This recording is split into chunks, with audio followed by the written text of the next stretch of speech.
നെടുമ്പാശ്ശേരി വിമാനത്താവളത്തിലെ ലഹരി മരുന്ന് ഇടപാടിന് പിന്നിൽ മെക്സിക്കൻ മാഫിയെന്ന് സംശയം. കൊക്കൈൻ കൊച്ചിയിൽ എത്തിച്ചത് ബിസിനസ് വിസയിൽ വന്ന എത്യോപ്യൻ പൗരന്മാരാണ്. 2 കിലോ വീതം കൊക്കൈനാണ് ഇവർ വിഴുങ്ങിയത്. രണ്ടുപേരും അന്തർദേശീയ ലഹരി മാഫിയയുടെ ഏജന്റുമാരുമാണ്.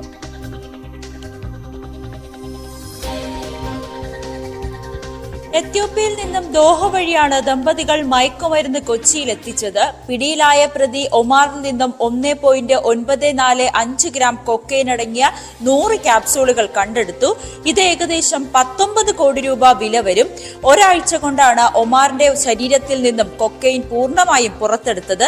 ഇയാളെ അങ്കമാലി മജിസ്ട്രേറ്റ് കോടതിയിൽ ഹാജരാക്കിയ ശേഷം ആലുവ സബ് ജയിലിലേക്ക് റിമാൻഡ് ചെയ്തു. ശരീരത്തിലെത്തിയാൽ ദഹിച്ചു പോകാത്ത രീതിയിൽ ടേപ്പിൽ പൊതിഞ്ഞ രീതിയിലാണ് ലഹരി മരുന്ന് കൊണ്ടുവന്നത്. അതേസമയം വെറോണിക്കയുടെ വയറ്റിൽ നിന്നും 92 ക്യാപ്സൂളുകൾ മാത്രമേ കണ്ടെടുത്തിട്ടുള്ളൂ. ഇത് ഏകദേശം 1.8 കിലോ ഉണ്ടാകും. ബാക്കിയുള്ളവ കൂടി പുറത്തെടുക്കുവാനുള്ള ശ്രമത്തിലാണ്. ഇവരിപ്പോഴും അങ്കമാലി അപ്പോളോ അറ്റ്ലസ് ആശുപത്രിയിൽ ചികിത്സയിലാണ്.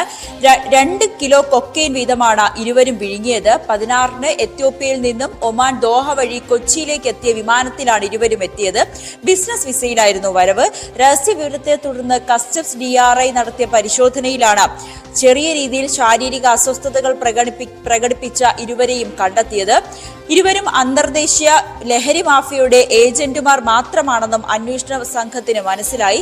കേരളത്തിൽ നിന്നും അമേരിക്കയിൽ പോയിട്ടുള്ള ഏതാനും മലയാളികളെ കേന്ദ്രീകരിച്ചും DRI അന്വേഷണം ആരംഭിച്ചു കഴിഞ്ഞു.